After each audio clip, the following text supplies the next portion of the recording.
Usain Bolt. Judging by the outpouring of love and affection he received, it probably has to be him, but the achievements of Wade van Niekerk should not be overlooked. He came within 0.03 sec of a 200 meters and 400 meters double despite clearly being exhausted after 6 punishing races. Hero the mascot deserves an honorable mention too for keeping the crowd gasping and laughing during quieter moments. Sean Ingle. Usain Bolt embraces Justin Gatlin after the men's 100 meters final. Bolt's good grace in a rare but undeniably distressing defeat only added to his legacy. Photograph. Tom Jenkins for The Guardian. Usain Bolt. Even in defeat, the Jamaican was the man London 2017 organisers were using to sell the final remaining tickets for Sunday evening by reminding the crowd he would be completing a farewell lap of honour. Martha Kellner. Usain Bolt. Who else? Bolt compared his last race to Muhammad Ali's final defeat to Trevor Berbick in 1981. It would have been a preposterous remark if it had been made by anyone else. Andy Bull. Usain Bolt. There is only one athlete who could end London 2017 with a disappointing bronze medal and a heartbreaking DNF, yet still be the star of the show. Lawrence Austere. Breakthrough athlete. Norway's Karsten Warholm reaction at the finish line after winning the men's 400 meters hurdles final won him plenty of admirers. Photograph. Tom Jenkins for The Guardian. Karsten Warholm. The 21-year-old Norwegian stunned himself more than anyone by winning 400 meters hurdles gold, and then turned up to the press conference in a Viking helmet. But Yulima Rojas, the brilliant Venezuelan 21-year-old triple jumper, who ended Katrina Bargan's quest to become the event's first 3-time champion after an epic duel in the sand, was another who had a breakthrough competition. Karsten Warholm. The Norwegian is only 21 and a former decathlete, but he led from gun to tape in the 400 meters hurdles with one of the most commanding victories of the week. His scream at the end was sensational, too. Karsten Warholm. His winning time in the 400 meters hurdles may have been the slowest since 1991, but he's just 21, and has been specializing in the event for only 3 years. Karsten Warholm. The Norwegian emphatically vindicated his switch from the decathlon to specialize in the 400 meters hurdles, winning the world title and plenty of fans with his endearing reaction. Best Brit Mo Farah shows his delight after receiving his gold medal for winning the 10,000 meters final on day 1 of the World Athletics Championships. Photograph. Tom Jenkins for The Guardian. Mo Farah. It's hard to argue with him, given he won Britain's only 2 individual medals of the championships. However, that was expected. Dina Asher-Smith returning from a broken foot to come fourth in the 200 meters and then win a silver medal in the 4x100 meters relay certainly wasn't. Especially as she started running again only in June. Mo Farah. He has carried the British squad since the World Championships in 2009 and did so again as the only individual medalist. His 10,000 meters gold was arguably his hardest fought so far. Mo Farah. Given no one else won an individual medal, the competition is not stiff. It's a great shame he still thinks that attacking the press is the best way to respond to questions about his career. Mo Farah. There were several impressive performances, but only one athlete brought home an individual gold medal, and he did it in typically convincing style. Best moment there was joy for both Great Britain's men's and women's 4x100 meters relay squads, who won gold and silver medals respectively. Photograph. Tom Jenkins for The Guardian. Best is the wrong word, but probably the most thrilling moment came in the men's 4x100 meters. As the batons changed hands for the final time, the USA and Britain were fighting it out for gold with Usain Bolt an outsider in his last ever race.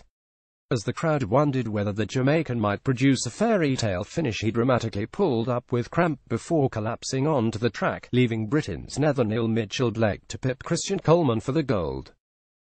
Great Britain's 4x100 meters gold, because after years of bungled baton changes and tension behind the scenes, they finally got it wonderfully, exhilaratingly right. The unconfined celebrations, where they were joined by the overjoyed women's 4x100 team, were magnificent. It was a perfect example of talent maximization, a team greater than the sum of its parts. Sally Pearson's victory in the 100 meters hurdles was particularly good to watch, especially given that she missed the Olympics last year because she tore a hamstring. It was a great race too, in which she had to overhaul Kendra Harrison and then hold off Dawn Harper-Nelson. Pearson's first remarked that was bloody hard. AB having just won silver themselves, the British women's 4x100 meters quartet inadvertently created another memorable moment as they watched the male teammates from trackside. Standing beside their American conquerors, they screamed GB's men around the London Stadium before bursting into manic celebration as Nathaniel Mitchell-Blake brought home gold.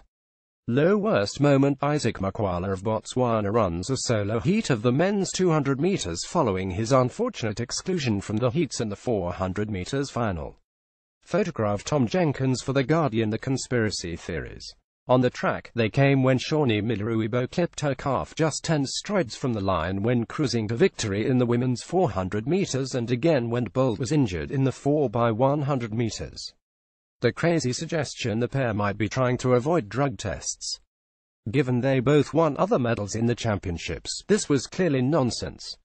Off the track, it was also rubbish that the IAAF were deliberately stopping Isaac Makwala running in the men's 400 meters to give the golden boy Wade van Niekerk an easy path to a gold medal. Still, some believed it. The IAAF's handling of the Isaac Makwala incident. Not because it was incorrect to ban him from the 400 meters final and refuse him entry to the stadium, but because of its news management. Reasoning was not relayed to the Botswana team, the crowd in the stadium or the media, and it resulted in an uninformed mess. The men's 100 meters final. We've heard a lot of worthy remarks about why it's wrong to boo Justin Gatlin. If he had ever publicly come clean about what went on when he was working with his old coach Trevor Graham, or the cockamamie story he told when he failed his second drug test, it'd have more sympathy.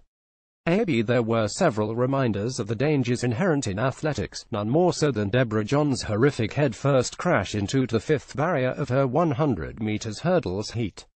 No serious damage was done, but the image of John lying face down and motionless on the track was a harrowing one.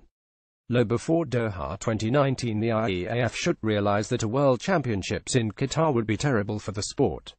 Why? Well, the stadiums will be half empty, and the event will take place in late September or early October due to the heat, which means the athletes will be tired so late in the year and it will struggle to get a look in during the football and NFL seasons. Given the serious questions about how Doha won the bid, the IAAF could yet be justified in taking it to another city, Berlin, Paris, heck even London again. It is an age-old problem with athletics, but, too often, the crowd in the stadium does not know what is going on or where to look. A textbook example was on the second Saturday night when Mo Farah's 5,000 meters was underway while two British women battling for medals in the high jump went largely ignored. What a waste. Invite an independent authority to take a close look at the IAAF's decision to hold the next World Championships in Doha. Stop telling the athletes that the onus is on them to replace Usain Bolt by becoming more colorful. Stop telling everyone else that everything is rosy just because they sold a lot of tickets in London. Boldly innovate the sport as a spectacle. SEPCO has banged the drum for brave new ideas, and now the IAAF must ride the wave from London 2017 and deliver. Bringing fringe field events front and center in the final throws, like the climax to the women's high jump final, would harness a swath of untapped entertainment.